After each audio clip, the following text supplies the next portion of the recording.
Si Job ay simpleng tao na mapagpakumbaba at bihirang tao na ang puso ay nakatuon sa Diyos.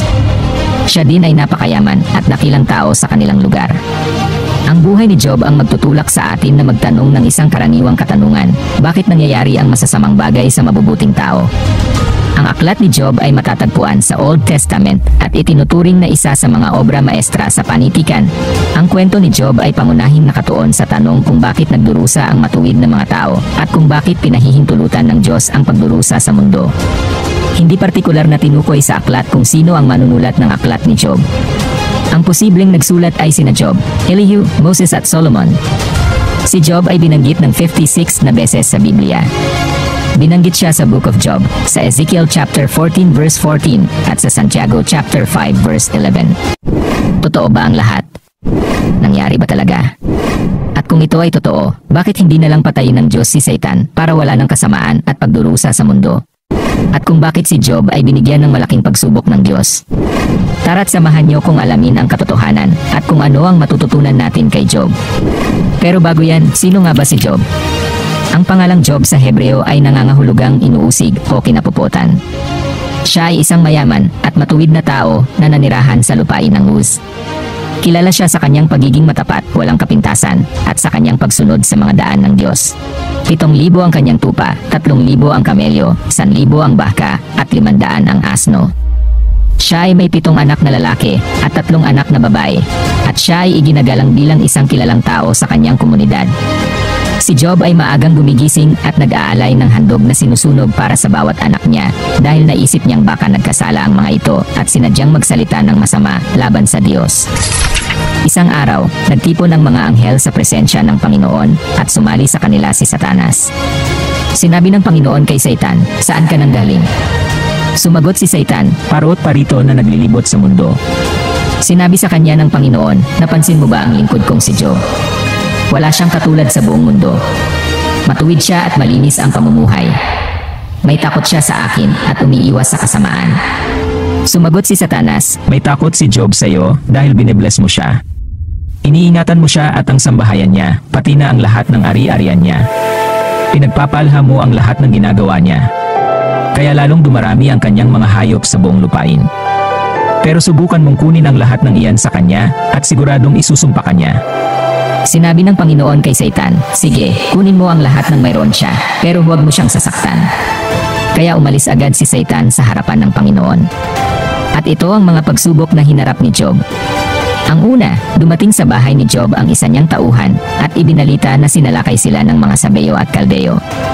Kinuha nila ang mga baka, mga asno at mga kamelyo at pinatay ang kanyang mga kasama. Siya lang ang nakatakas para ibalita kay Job.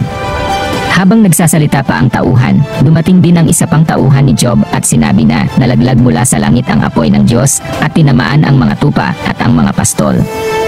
Nasunog at namatay lahat. Siya lang ang nakaligtas para magbalita kay Job. Habang nagsasalita pa siya, may isa pang dumating at nagbalita. Habang nagkakasayahan ang mga anak ni Job sa bahay ng kanyang nakatatandang anak na lalaki, biglang dumating ang malakas na hangin mula sa ilang at nawasak ang bahay. Nabagsakan ang kanyang mga anak at namatay. Ginawa lahat ito ni Satan sa loob lamang ng isang araw. Nang marinig yun ni Job, tumayo siya at pinunit ang kanyang damit dahil sa pagdadalamhati. Pagkatapos, inahitan niya ang kanyang buhok sa ulo at nagpatira pa sa lupa para sumamba sa Panginoon. Sinabi niya, "Hubad akong lumabas sa sinapupunan ng aking ina, hubad din akong babalik sa lupa." Ang Panginoon ang nagbigay ng lahat ng mayroon ako at ang Panginoon din ang kumuha nito. Purihin ang pangalan ng Panginoon. Sa kabila ng lahat ng nangyari, hindi nagkasala si Job. Hindi niya sinisi ang Diyos. Ito naman ang pangalawang pagsubok ni Job. Nagtipon ulit ang mga anghel sa presensya ng Panginoon at sumali ulit sa kanila si Satan. Sinabi sa kanya ng Panginoon, "Napansin mo ba ang aking lingkod na si Job? Wala siyang katulad sa buong mundo. Matuwid siya, malinis ang pamumuhay. May takot sa akin at umiiwas sa kasamaan. Tapat pa rin siya sa akin, kahit na pinilit mo akong payagan ka na sirain siya ng walang dahilan." Sinabi ni Satan, "Matatanggap ng tao na mawala ang lahat sa kanya basta't buhay lang siya. Pero kapag siya na ang sinaktan mo, tiyak na isusumpa ka niya." Sinabi ng Panginoon kay Satanas, "O sige, gawin mo ang gusto mong gawin sa kanya, pero huwag mo siyang papatayin." Kaya umalis si Satan sa presensya ng Panginoon. Sinaktan si Job sa pamamagitan ng mga pigsa mula ulo hanggang talampakan. Kumuha si Job ng basag na palayok at ginamit na pangkayod sa kanyang mga sugat. Sinabi sa kanya ng asawa niya, "Ano, tapat ka pa rin ba sa iyong Diyos? Sumpain mo na siya at nang mamatay ka na." Sumagot si Job, "Nagsasalita ka ng walang kabuluhan. Mabubuting bagay lang ba ang tatanggapin natin mula sa Diyos at hindi ang masasama?" Sa kabila ng lahat ng nangyari kay Job ay hindi siya nagkasala kahit sa pananalita. Sino nga ba ang asawa ni Job? At bakit siya nagsalita ng masama kay Job?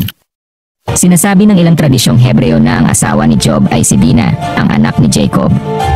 Ipinahihiwatig ng mga ebidensya sa kasaysayan na si Job ay nabuhay sa halos parehong panahon ni Jacob, ngunit walang malinaw na ebidensya sa Biblia na pinakasalan niya si Dina. Siya ay hindi pinangalanan at nagsasalita lamang ng maikli sa Job chapter 2. Ang ilan ay binibigyang kahulugan ang kanyang mga salita bilang isang pagpapahayag ng kanyang sariling kawalan ng pag-asa at pagkabigo, habang ang iba ay itinuturing siyang isang manunukso na nagsisikap na ilayo si Job mula sa kanyang pananampalataya. Gayunpaman, mahalagang isaalang-alang ang konteksto ng kwento. Ang asawa ni Job ay nawalan din ng mga anak at kayamanan, at maaaring siya ay nagpapahayag ng kanyang sariling dalamhati at galit sa Diyos. Ang kanyang asawa ay maaaring nakaranas ng matinding depresyon dahil sa mga nangyaring pagsubok sa kanilang buhay. Aminin man natin o hindi, karamihan sa mga babae, ngunit hindi lahat ay masakit magsalita. Humarap man sa matinding pagsubok o hindi. Ang sabi sa Kawikaan chapter 9 verse 13, ang kamangmangan ay katulad ng isang babaeng maingay, hindi marunong at walang nalalaman. Bumalik tayo kay Job.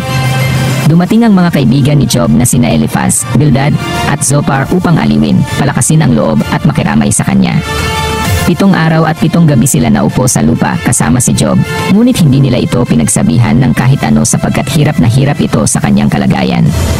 At pagkatapos ng ika-7 araw ay hindi na nakapagpigil si Job. Si Job ay umitim, natutuklap ang balat at inaapoy ng lagnat. At idinain niya sa Diyos ang hinanakit sa loob ng kanyang dibdib. Ang lahat ng kanyang sinabi ay para sa Diyos. Ngunit ang mga kaibigan ni Job ay nakialam at pinaratangan pa siya. Na kaya niya nararanasan ang lahat ng mga ito ay dahil nagkasala siya sa Diyos. Subalit iginiit ni Job na wala siyang nagawang kasalanan. Kaya tinanong niya ang Diyos kung bakit nangyari ito sa kanya sa isang tulad niyang matuwid. Pinanghawakan nila ang karaniwang paniniwala noong panahong iyon na ang pagdurusa ay direktang resulta ng kasalanan at hinimok nila si Job na magsisi. Gayunman, pinanatili ni Job ang kanyang kawalang kasalanan at katuwiran at ipinahayag niya ang kanyang matinding pagkabigo at kalituhan sa kanyang di sana nararapat na pagdurusa. May isang tao roon na ang pangalan ay Elihu. Siya ay isang nakababatang lalaki na nakikinig sa mga pag-uusap ni Job at ng kanyang mga kaibigan. Nagalit siya kay Job dahil sinisisi nito ang Diyos sa halip na ang kanyang sarili. Nagalit din siya sa 3 kaibigan ni Job dahil hindi nila napatunayang nagkasala si Job at lumalabas pa na ang Diyos ang may kasalanan. Pinuna ni Elihu si Job at ang kanyang mga kaibigan dahil sa kanilang mga argumento. Ipinakita niya ang kanyang sarili bilang isang tagapamagitan at nangatuwiran na ang pagdurusa ay maaaring magsilbing disiplina upang maibalik ang mga tao sa Diyos. Nang matapos magsalita si Elihu, sinagot ng Panginoon si Job sa pamamagitan ng buhawi at sinabing, "Sino ka na nag-aalinlangan sa aking karunungan? Ang mga sinasabi mo ay nagpapatunay lang na wala kang nalalaman. Humanda ka. Sagutin mo ang aking mga tanong. Nasaan ka noong nilikha ko ang pundasyon ng daigdig? Kung talagang may alam ka, sabihin mo sa akin. Nakapunta ka na ba sa lugar na pinanggagalingan ng niebe o ulan na yelo?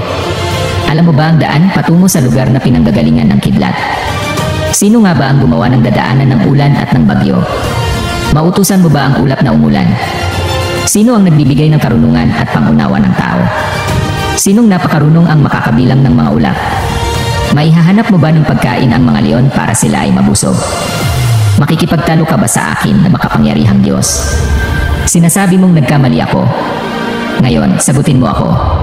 Kaya sinagot ni Job ang Panginoon, "Hindi po ako karapat-dapat na sumagot sa inyo. Tatahimik na lang po ako. Marami na akong nasabi, kaya hindi na po ako magsasalita." Muling sinabi ng Panginoon kay Job mula sa ipo-ipo, "Ihanda mo ang iyong sarili at sagutin mo ang mga tanong ko.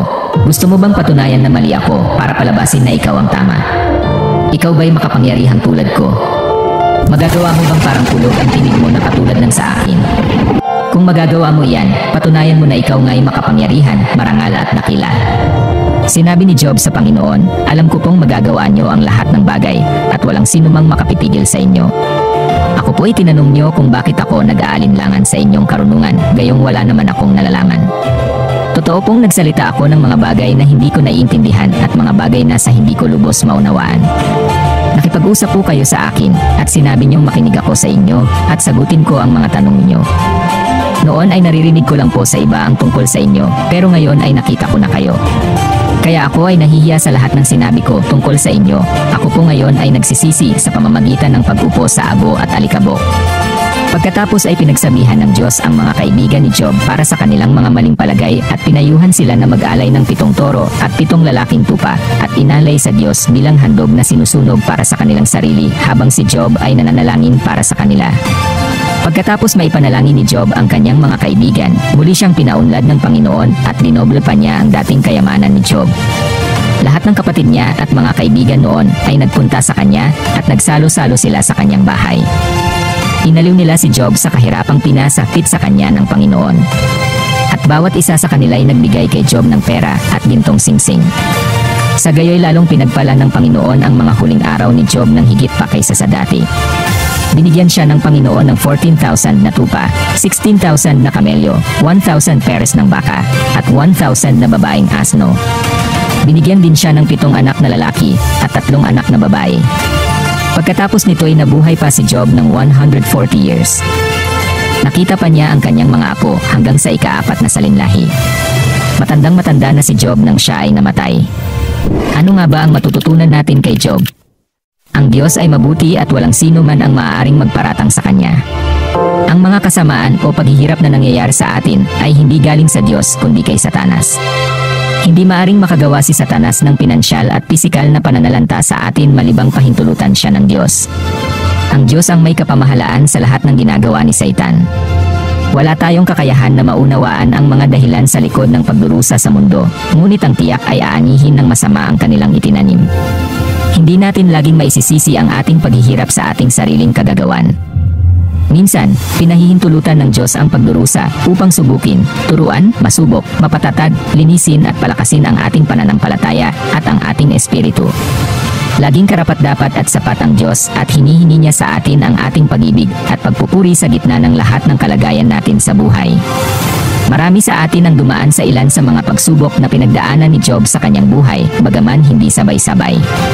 Ang pagkawala ng ari-arian, pagbagsak ng negosyo, kahihiyan, at pagkamatay ng isang mahal sa buhay ay ilan lamang sa mga bagay na tila sumusubok sa ating buhay.